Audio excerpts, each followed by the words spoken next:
7 minutitos pasaron de las 11 de la mañana, vamos con nuestra primera entrevista del día. Está con nosotros Alejandro Topo Rodríguez, quien es diputado nacional de Consenso Federal. ¿Cómo estás, Alejandro? Eduardo Vitali te saluda, un placer. Buen día, muchas gracias por la posibilidad de hablar con ustedes esta mañana, gracias. No, gracias a vos para atendernos, para charlar un ratito. ¿Cómo estás viviendo los primeros días de Javier Milei, sin ser presidente electo, pero ya habiéndose consagrado presidente electo, sin ser presidente en función, perdón? ¿Cómo está viendo sus declaraciones, su viaje a New York y a Washington, las designaciones de su gabinete que se fueron conociendo, la declaración ayer de que se van a vivir un proceso de estanflación? En muchos aspectos, tal como se suponía. Si algo caracteriza a Milei es la coherencia en toda su campaña y lo que ha venido sosteniendo después de haber sido presidente electo. Milei fue electo con un importantísimo apoyo en las urnas, en una elección transparente, contundente, inobjetable, en la que además el candidato adversario fue el derrotado que más rápidamente reconoció el triunfo de su adversario desde que se iniciaron las elecciones en la recuperación de la democracia. Massa reconoció el triunfo de Milei a las 20:15. De manera que me parece que no es menor identificar cómo terminó el acto eleccionario por todo lo que vino después. Es decir, todo lo que viene después es una ratificación de lo que ha sido la voluntad popular y los detalles de lo que Milei propuso en la campaña se van concretando ya en prefigurar el gobierno. Él ha hecho una alianza con los bancos en materia económica. Ustedes han visto que la primera señal de quien va a ser el próximo ministro de Economía y Finanzas fue reunirse con los bancos, y los medios han titulado, me parece, reflejando la verdad, que fue a llevarle tranquilidad a los bancos. Bueno, él está conformando, Milei, ahora sí, una novedad que no estaba en la campaña, está conformando una nueva alianza de gobierno. Esa alianza de gobierno incluye a fuerzas políticas, a dirigentes de esas fuerzas políticas que fueron sus adversarios en la primera vuelta electoral. Y ha definido el puesto más importante de un gobierno después del presidente, que es, en Argentina, el ministro de Economía. Así que ya sabemos por dónde va a ir. Podría ser esto último la principal contradicción. Yo coincido con vos en que tiene cierta honestidad intelectual, que ya pretende hacer lo que venía prometiendo en campaña. Yo voy a hablar un poco con Iván Cerezuela. Lo que sí veo es que un poco más light, ¿no? Incluso en cuanto habla del ajuste fiscal, pasó de un 15 a un 10%, no va a unificar el tipo de cambio y dolarizar desde el día 1, incluso estas ideas ya quedaron bastante erradicadas cuando no va a ser Ocampo el presidente del Banco Central. Veo que la política también a Javier Milei va acomodándolo un poquito, y también de que inexorablemente va a tener que negociar con lo que él denominaba la casta. Bueno, es muy interesante lo que planteas. Tenés razón, él ha, permitime la expresión, no la pongo en tu boca sino en la mía, ha reculado en materia de eliminación del Banco Central y dolarización. No porque diga abiertamente que no lo va a hacer, sino porque ya no insiste en hacerlo. Respecto del déficit, da para conversar, porque en rigor él sigue planteando un ajuste del 15%, simplemente que dice que el 10% son las LELIQs y el 5% se aplica al resto de las cuentas públicas. Él ha insistido en estas horas con la frase de un ajuste brutal, y también ha advertido que se viene esta inflación. Pero hay una cosa que vos mencionás recién, que es contundente y que no tengo otra cosa que hacer que coincidir, que es que por un lado está su programa avalado por el 56% de los votos. Pero por otro lado está el Congreso de la Nación, cuyos miembros tienen la misma legitimidad del presidente, exactamente la misma, y Milei tiene así en el Senado menos del 10% de los senadores, y en la Cámara de Diputados tiene menos del 15% de los diputados. Por lo tanto, él ya sabe, lo sabía desde que empezó la campaña por el balotaje, que va a tener un Congreso cuya fuerza propia no le garantiza ninguna ley, ninguna. Necesita hacer alianzas. Y en tal sentido habrá que ver si para eso cambia o no su programa. Eso todavía no lo sabemos. Y en ese sentido de alianza, vos incluso venís haciendo algunos tweets respecto a eso. ¿Ves que el sector de Schiaretti y Randazzo claramente van a ser parte de la alianza que Milei intente concretar? Sí, ya se ha conformado en principio la configuración de una nueva alianza política que tiene, además de Milei, a Macri y varios de sus principales seguidores, a Schiaretti y a Randazzo. En estos últimos dos casos, tanto Schiaretti como Randazzo no han dicho públicamente que apoyan a Javier Milei, pero forman parte del acuerdo. A diferencia de Macri y Bullrich, que sí han dicho públicamente hace bastante tiempo que apoyan a Javier Milei. Esa alianza política, que es una nueva alianza de gobierno que está configurándose en la Argentina, tiene una pata económica, como mencionamos hace minutos, que son los bancos. Esa es la alianza de gobierno. ¿Te defrauda la postura de Schiaretti y Randazzo o gente cercana? No tengo crítica yo para hacerles. Hace tiempo, apenas terminó la PASO, yo supe que ellos iban a apoyar a Milei. Por eso, el 28 de agosto, faltando casi 2 meses para la elección general, yo sostuve públicamente que si nuestro candidato, Schiaretti, no llegaba al balotaje, yo no iba a ser ni neutral ni indiferente y no iba a apoyar ni a Bullrich ni a Milei. Bueno, sucedió que nuestro candidato no pasó a la segunda vuelta, estuvieron Massa y Milei, y yo explícita y públicamente apoyé a Massa. Por eso, cuando perdimos la elección, renuncié a la presidencia del Interbloque Federal. Pero yo no critico sus decisiones políticas. Sí observo que no es leal para la ciudadanía, ni es leal para los votantes, no explicitar qué es lo que uno está haciendo en política. No se puede pretender formar parte de un gobierno como el de Milei y no decirlo públicamente. Me parece que ese es un aspecto que merece una observación, simplemente eso. Alejandro, buen día. Iván Cerezuela te saluda. ¿Qué tal, Iván? ¿Cómo estás? Respecto a esta reunión que tuvieron Randazzo y Schiaretti hace un par de días, Randazzo tuiteó en su cuenta oficial de Twitter ir por un peronismo más federal, más democrático y que busque la solución de los problemas de los argentinos. Fue más o menos lo que tuiteó en ese posteo. ¿Cuál es tu mirada con respecto a esto y al rol que va a tener el peronismo no K, identificado de esa manera, y también el kirchnerismo? El kirchnerismo en estos años fracasó rotundamente. Fíjense que terminó siendo una fuerza preferentemente conservadora, ocupada de la contención social.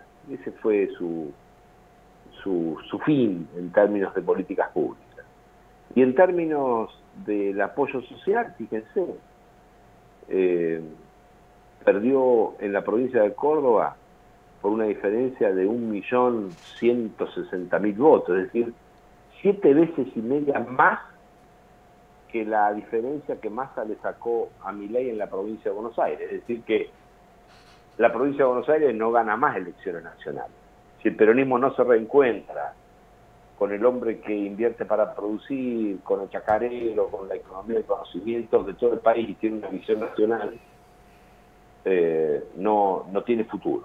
Ahora, yo respeto y no voy a criticar la opción de Schiaretti ni de Randazzo. Yo digo y creo que es imposible reconstruir el peronismo asociándose con el más bruto antiperonismo, que es lo que expresa Milei, cuando sostiene con mucha sinceridad que para él la justicia social es una aberración, o que admira a Margaret Thatcher porque cuando tuvo que ir a pelear una guerra decidió hacerlo y ganó en relación a la guerra de Malvinas.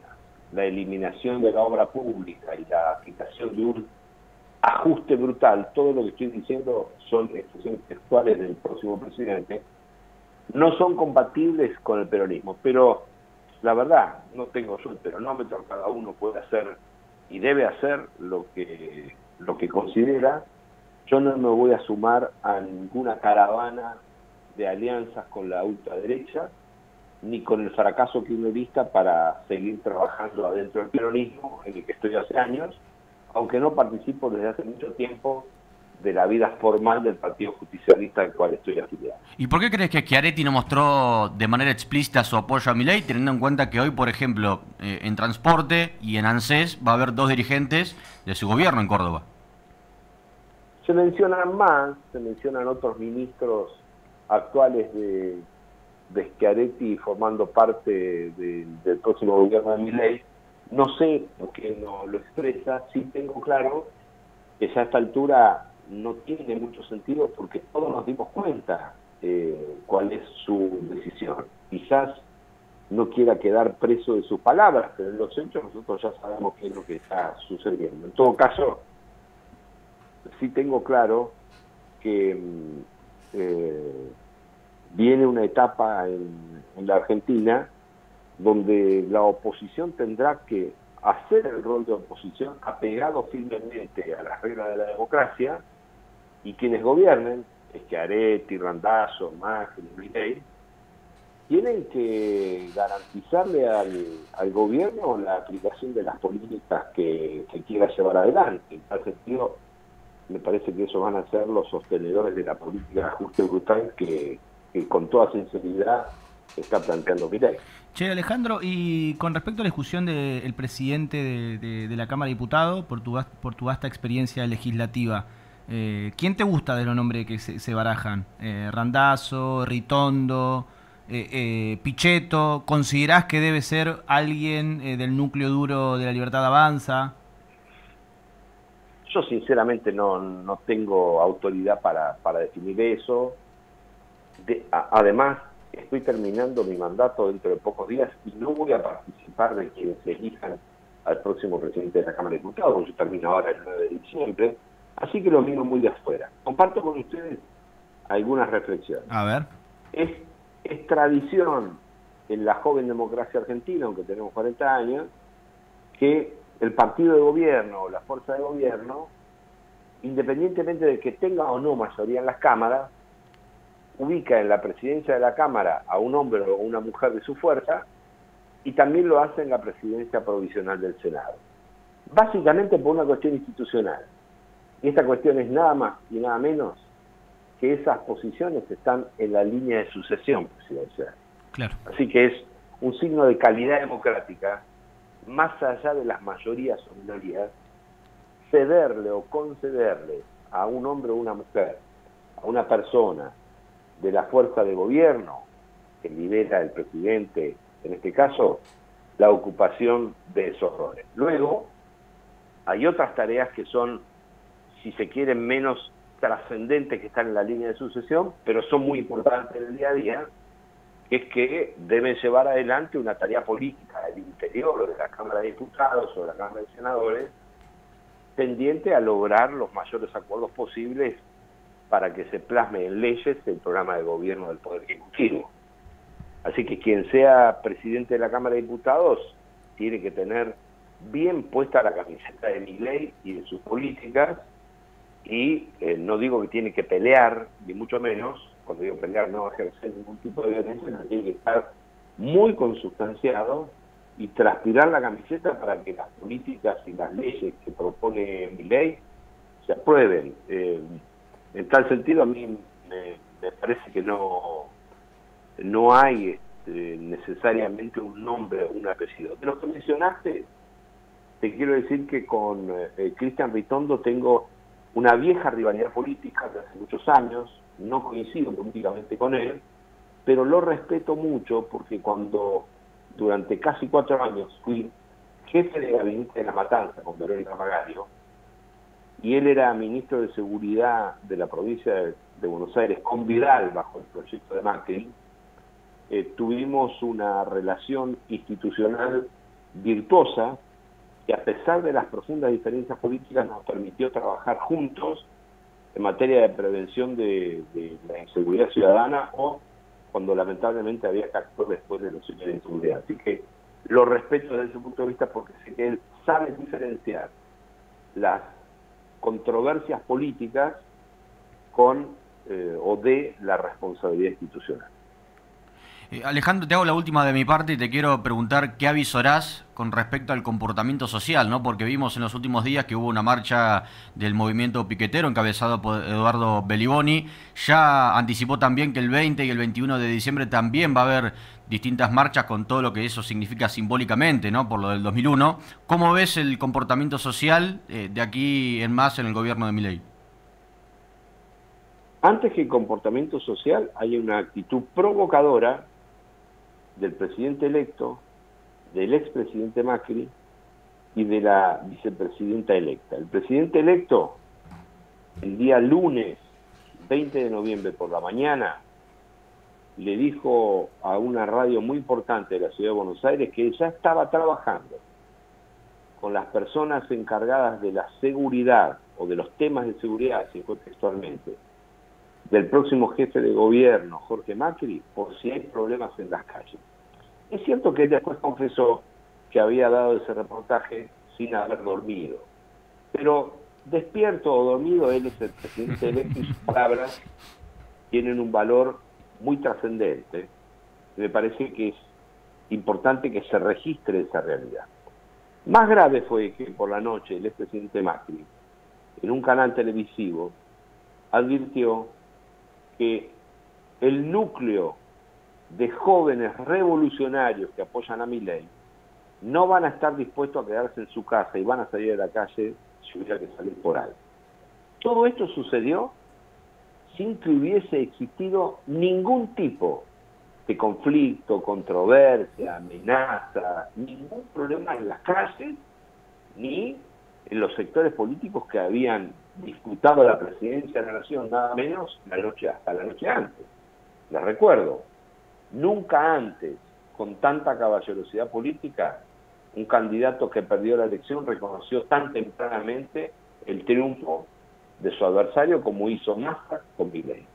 Ahora, si lo de Macri fue más grave que lo del presidente electo, y ambos fueron graves, gravísima fue la actitud de la actual vicepresidenta electa, que fue a caminarle la Policía Federal a un gobierno en funciones.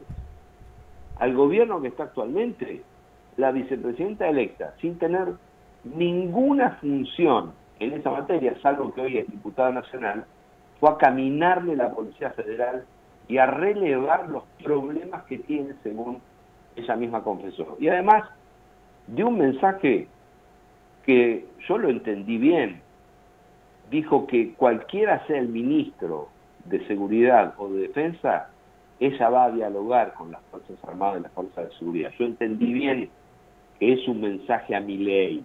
Es decir, hay un problema de competencia por el manejo de la coacción física legítima entre la vicepresidenta electa y el futuro presidente de los argentinos. En ese marco, no me preocupa las manifestaciones naturales que cualquier sector de la sociedad pueda hacer en la medida en que lo haga apegado al orden y a la ley vigente y que no entorpezca ni perjudica al resto de los ciudadanos. Lo que me preocupa es que sin existir conflictividad social en torno a estos temas, haya habido este trípode de amenazas que prefigura, desde mi humilde visión, un escenario muy preocupante para los próximos meses, que es ajuste brutal, más deuda y represión. Ese es el modelo de Milei: ajuste, deuda, fuga de capitales y represión. Clarísimo, clarísimo. Alejandro, muchas gracias por la deferencia de habernos atendido y te deseamos la mejor de las suertes en esta nueva etapa. Gracias a ustedes, muy buenos días. Pasa con nosotros el diputado nacional de Consenso Federal, Alejandro Topo Rodríguez. 26 minutitos pasaron de las 11 de la mañana, un poquito de música y entra a la pecera el señor Enzo Carela.